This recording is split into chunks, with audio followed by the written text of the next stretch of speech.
Nous approchons peu à peu de la fin de ce journal. Et avec ce chapitre, nous allons découvrir une phobie assez particulière. La yaourtophobie. En entendant ce mot, certains auraient le sourire aux lèvres. Après tout, que pourrait-il y avoir de dangereux dans un simple petit yaourt? Mais, dois-je vous rappeler où je me trouve? Tout ce qui se trouve dans ce village est fait pour torturer les malheureux qui y atterrissent. Et l'homme que nous allons suivre, Yann, a vécu des événements qui me rappellent que, là où nous sommes, tout est possible. Surtout si c'est pour notre pire cauchemar. Ainsi, commençons. Je vous passe le moment où Yann se réveille, l'esprit embrumé, le temps que ses nouveaux souvenirs s'implantent en lui, et la routine du jeune homme que nous avons déjà eu à répétition dans les histoires précédentes. Et nous nous intéresserons à son quotidien, à partir du moment où il partit au travail. Il était animateur jeunesse dans un centre de loisirs de sa ville, et il était avec les maternelles. Donc son travail était de s'occuper des jeunes enfants. Et d'après ce que j'avais compris, c'était les vacances scolaires. Donc le programme de la journée était... Le matin, il arrivait et accueillait les enfants avec ses collègues. Il fallait les noter et les compter pour voir si les chiffres indiqués sur leur liste étaient corrects. Une fois l'heure d'accueil passée, les enfants comptés, la liste validée par le directeur du centre et ceux-ci rassemblés dans le préau, les animateurs leur expliquaient les activités qu'ils allaient faire durant la matinée. Puis ils séparaient les enfants en petits groupes et leur faisaient faire les activités. Il y avait des activités manuelles, sportives, scientifiques, etc. Toutes sur le thème d'Halloween. Je me suis demandé si c'était vraiment la période dans le monde réel, ou juste si le village avait décidé de faire passer cette histoire durant Halloween. Enfin, je m'égare. Une fois les activités du matin finies, c'était le repas du midi. Certains enfants rentraient, d'autres restaient, et après avoir fait patienter les enfants restants avec des petits jeux et des chansons, ils les faisaient passer aux toilettes, laver les mains, puis à table. Jusque-là, cette journée était plutôt agréable, malgré quelques enfants casse-pieds. Je suppose que c'était pour faire plus réaliste. Un monde avec que des enfants sages, ce ne serait pas assez crédible, j'imagine. Mais vous devinez ce qui est arrivé dans le repas au moment du dessert. Bien évidemment, des yaourts. À travers Yann, je ressentais du dégoût envers cette mixture, apparemment remplie de bactéries soi-disant inoffensives. Yann avait du mal à le croire, et l'idée même de manger du yaourt ou même du fromage le dégoûtait, surtout ceux avec de la moisissure dessus. Il se demandait comment on pouvait bien manger ça. Mais bon, on ne lui demandait pas son avis, et malgré tout, il savait que les enfants avaient besoin de produits laitiers pour leur développement. Donc il donna à manger les yaourts aux enfants avec ses collègues. Après le repas, vint le temps pour les tout-petits d'aller faire la sieste. Et pour les plus grands, d'aller faire ce que les animateurs appelaient un temps calme. Puis, une fois le temps calme fini, ils faisaient de nouvelles activités durant l'après-midi avec les plus grands, pendant que les petits dormaient. Lorsque les tout-petits furent réveillés, habillés, que les incidents furent nettoyés, et que les activités des plus grands avaient pris fin, les enfants jouaient un peu, pendant qu'une partie des adultes préparait le goûter. Yann faisait partie de ceux qui devaient le préparer ce jour-là. Et encore une fois, il y avait ces fichus yaourts. Cette fois-ci, notre ami essaya de négocier, en prétextant que trop de yaourts dans une journée, ce n'était peut-être pas bon pour les enfants. Mais quand lui et les personnes responsables du goûter virent qu'il n'y avait rien d'autre pour le goûter, il se résigna et le goûter eut lieu, avec les fameux yaourts. La fin d'après-midi, les enfants jouaient en attendant que les parents viennent les chercher.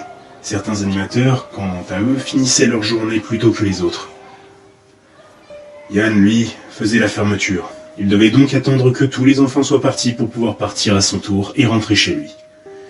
Une fois le dernier enfant parti et lui rentré, il était exténué. Travailler avec des enfants semblait intéressant, mais aussi plutôt éprouvant de mon point de vue. Le lendemain, c'était reparti. Accueil, activités, etc. Mais durant la journée, les enfants semblaient fatigués, presque affaiblis. et certains même commencèrent à avoir du mal à bouger. Finalement, les parents, les pompiers et même les urgences furent appelés devant l'espèce d'épidémie qui semblait se profiler chez les enfants. Et le centre fut fermé une fois que tous les enfants l'eurent quitté. En rentrant chez lui, Yann était inquiet. Qu'arrivait-il aux enfants? Le jour suivant, le centre resta fermé. Déjà à cause de tous les enfants qui étaient tombés malades jusque-là, mais aussi parce que des animateurs aussi commençaient à se sentir mal. Une enquête fut alors lancée pour connaître les raisons de cette situation. Pendant ce temps-là, la santé des enfants déclinait, et de nouveaux infectés avaient rejoint les rangs. Aussi bien des jeunes, des adultes ou des personnes plus âgées. Avec quand même une prédominance des enfants et personnes âgées. Et plus le temps passait, plus le nombre d'infections augmentait, et plus l'état des patients empirait. Jusqu'à ce que le jour fatidique arrive. La mort avait emporté plusieurs infectés, à l'état final de la maladie. Les symptômes progressaient dans cet ordre. Fatigue, difficulté à se mouvoir, puis paralysie totale du corps, suivie par un profond coma et la nécrose des tissus musculaires et organiques dans l'intégralité du corps. Et se terminant par une mort due à la liquéfaction de ceux-ci, ne laissant à la fin que des os et une sorte de liquide visqueux, mélange de sang, chair, organes et autres tissus organiques et fluides corporels. Autant dire que c'était comme si on avait réduit en bouillie tout ce qui n'était pas osseux. Yann, qui lui n'avait eu aucun symptôme jusque-là, n'arrivait pas à le croire. Il y a quelques jours à peine, avec ses collègues, il jouait avec les enfants. Et à ce jour, ils étaient presque tous morts de cette maladie, quelle qu'elle soit. Yann en était sûr. C'était les yaourts. Il était le seul à ne pas les avoir touchés. Peu importe comment, mais les bactéries dedans étaient sûrement la cause de tout ça. Mais le pire restait à venir. Car quelques heures après l'annonce des premiers morts, une terrible et urgente nouvelle circula absolument partout. Aux informations, à la radio, sur les forums, partout. Les résidus corporels des personnes décédées de la maladie s'étaient animés et commençaient à attaquer toute personne se trouvant à portée, absorbant leurs tissus organiques et grossissant encore et encore. Bientôt, un peu partout, des gros tas de gelées monstrueuses s'en prenaient aux gens. Et le temps que l'armée soit déployée, les amas de gelée sanguinolente avaient atteint une taille colossale, s'introduisant dans le moindre interstice, à la recherche de chair humaine, entre autres. C'était comme un raz-de-marée que rien ne pouvait endiguer. Et Yann, lui, essayait malgré tout de s'enfuir comme il pouvait. Mais comme tant d'autres au départ, il avait pris sa voiture pour s'enfuir, en récupérant au passage le plus d'affaires possible chez lui, avant de partir. Et à un moment, il s'était retrouvé dans les bouchons, qui ralentissaient bien évidemment sa fuite, et celle de tous les autres qui avaient fait comme lui. Ce ne fut que lorsqu'il entendit des cris, et qu'il vit des gens sortir des voitures et se mettre à courir, qu'il se décida à faire de même. Car, en effet, les masses liquides nauséabondes les avaient rattrapés. Ils faisaient pour la plupart la taille d'un gros camion.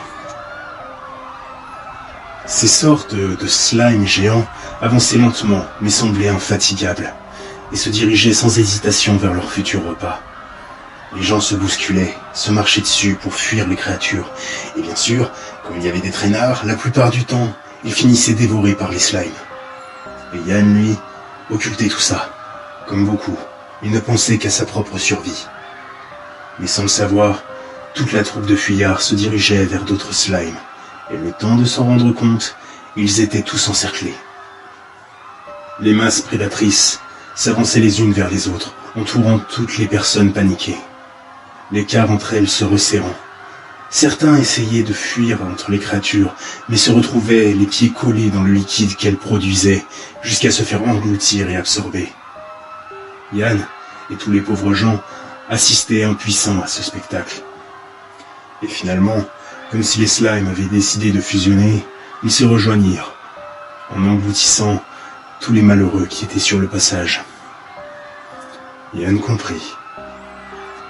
Il sentit sa peau le brûler, comme si elle était rongée par le liquide, puis sa chair, ses organes, jusqu'à ce qu'il ne soit plus en état de survivre, et que sa conscience se perde dans la chose qui le dévorait. Heureusement que durant le ménage, toutes ces choses avaient disparu. Je n'aurais pas aimé essayer de récupérer les ossements du pauvre homme à l'intérieur de ces choses. De plus, son corps fut reconstitué quand je l'eus retrouvé. Disons que ça a grandement simplifié mes recherches. C'est mieux qu'un tas d'os parmi tant d'autres. Mais bon, la sensation de se faire dévorer comme ça... J'en ai toujours autant des frissons. Même si ce n'est pas la première fois, loin de là. Ah bah tiens, ça me fait penser à une autre histoire. Et ça tombe bien car la prochaine et dernière lettre est propice pour vous la raconter. Nous finirons donc avec la lettre en Z.